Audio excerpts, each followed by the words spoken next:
నిత్య నైమిత్తికంబులు అన్న మాటకు అర్థం ఏమిటంటే నిత్యకర్మ అని ఒకటి ఉంటుంది. అది ఎట్టి పరిస్థితుల్లో ఆపడానికి వీల్లేదు. ఆఖరికి ఇక తనంత తాను లేచి ఆ నిత్యకర్మ చెయ్యలేకపోతే దాన్ని వాడు శరీరంతో ఉన్నాడు కాబట్టి, చచ్చిపోలేదు కాబట్టి చేయడానికి కొడుకు ఉండాలి. అందుకు కొడుకు ఉండాలని అడుగుతారు. సంధ్యావందనం ఉంది, అందుకే చచ్చిపోతుంటే సంధ్యామంత్రం అని ముతక సామెత వచ్చింది.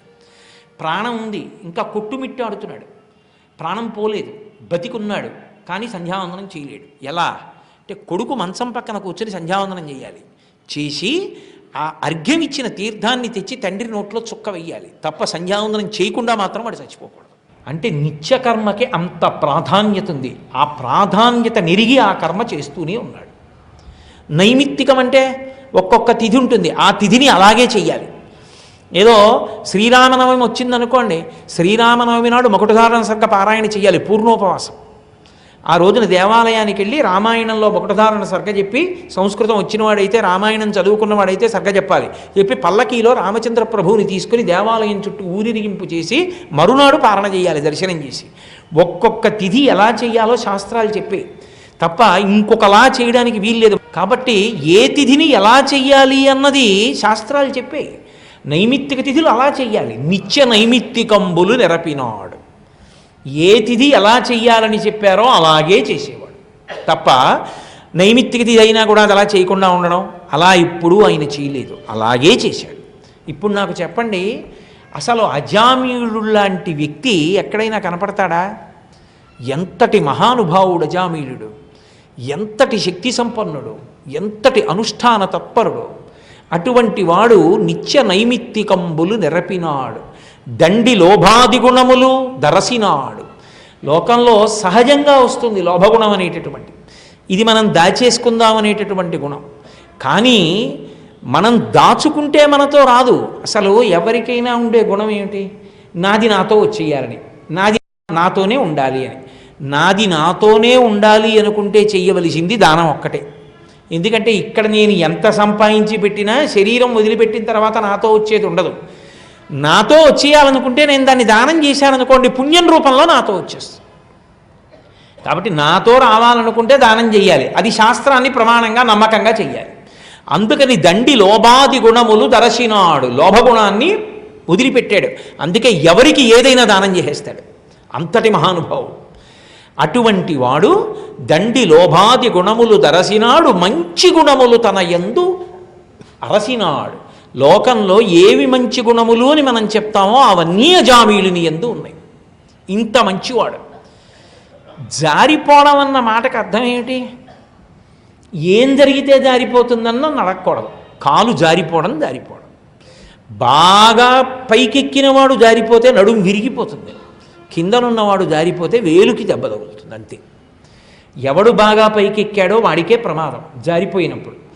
జారిపోవడం అనేటటువంటి దాని విషయంలో కించిత్ అజాగ్రత్త ఉన్నా సరే పతనము మాత్రము ఎంత కిందకి పడిపోవాలో అంత కిందకి పడిపోతాడు. అందుకే సాష్టాంగ నమస్కారము ప్రణిపాతము అని ఉంటాయి.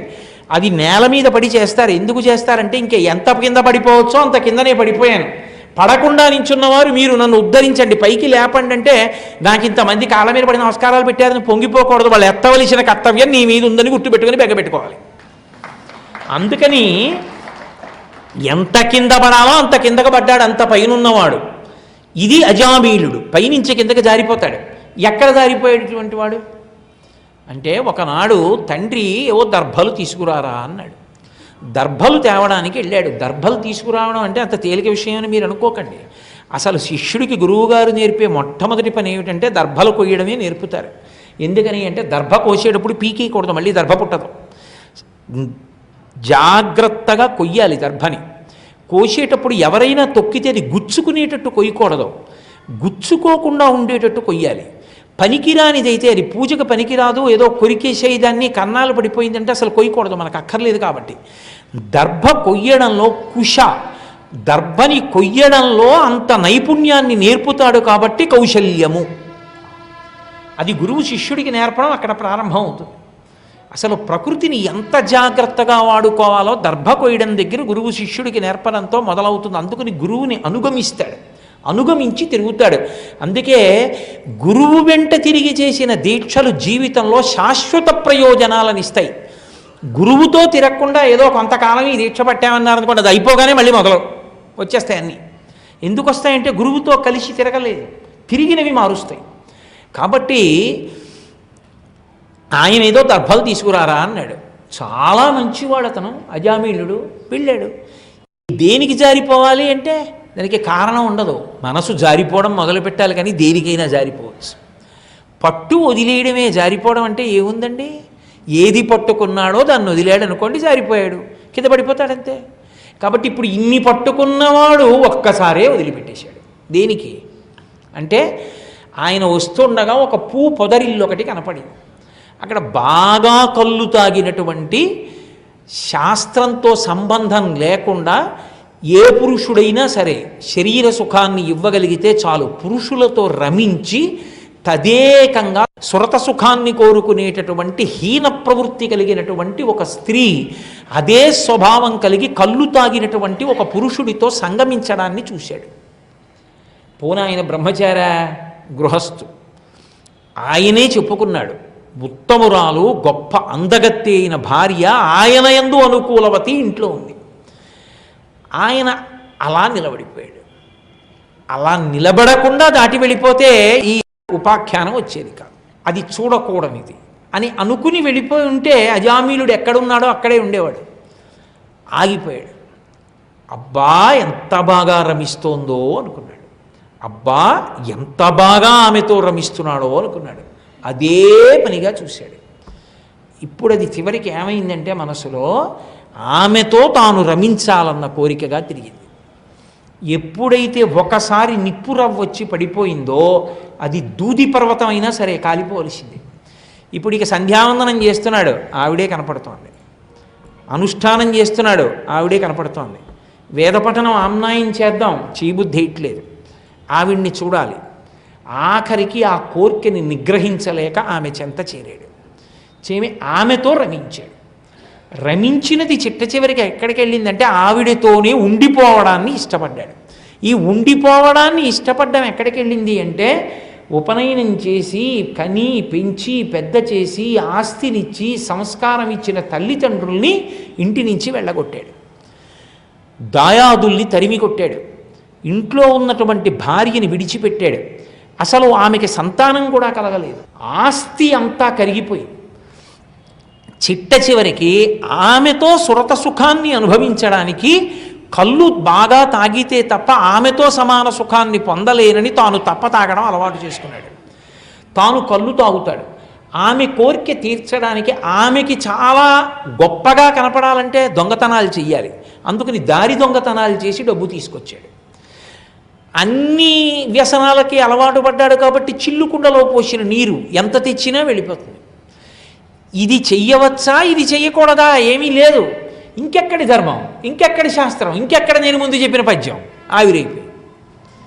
ఇప్పుడు నేను 10 నిమిషాల క్రితం చెప్పినటువంటి వాడు ఇప్పుడు అజామీయుడు అజ్ఞానము చేత మేళనమును పొందాడు. ఇప్పుడు ఆయనకి అవేవి జ్ఞాపకంలో లేవు. ఇప్పుడు ఆయనకి అవేమి గుర్తురావు. ఇప్పుడు అవి ఏమైనా చూసినా ఆయన మనసు కదలదు. ఆయనకి ఎప్పుడూ ఏది చూడాలనిపిస్తుంది అంటే ఆవిడని ఒక్కదాన్నే చూడాలనిపిస్తుంది.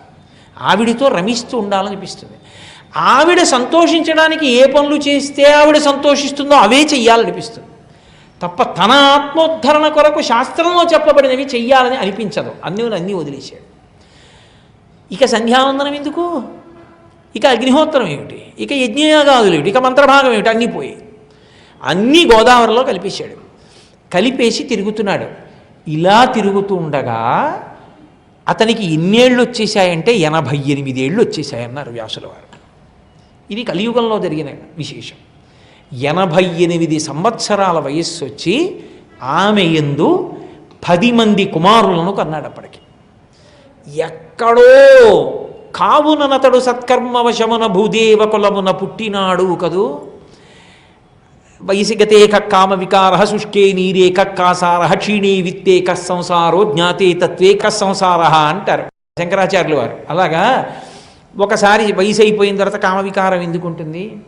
ఎక్కడో నిప్పు రవ్వ అడుగున బూదిలో ఉండిపోయినట్టుగా ఉండిపోయింది. చదువుకున్నది గత జన్మ సంస్కారం ఉండిపోయి ఆఖరి పిల్లవాడికి నారాయణ అని పేరు పెట్టాడు.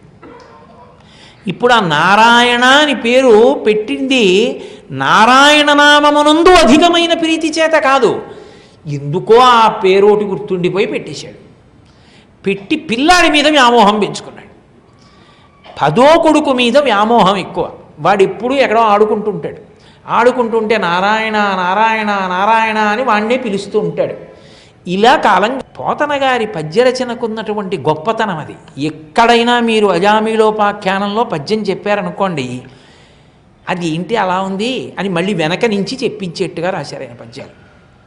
ఎందుకని అంటే తెలియక ఈ రీతి అతడు వర్తించుచుండా, తెలియక ఇలా ప్రవర్తిస్తుంటే నేను నా మనవణ్ణి కూర్చోబెట్టుకి కథ చెప్పాను అనుకోండి, తాతగారండి ఏది తెలియకలా ప్రవర్తించాడు అని అడుగుతాడా? ఆ పద్యం చెప్తే నేను మళ్ళీ మొదటికి రావాలి. ఏది తెలియక, ఇది తన పతనానికి కారణం, కొన్ని కోట్ల జన్మల కిందకి వెళ్ళిపోతున్నాడు అని తెలుసుకోలేకపోవడం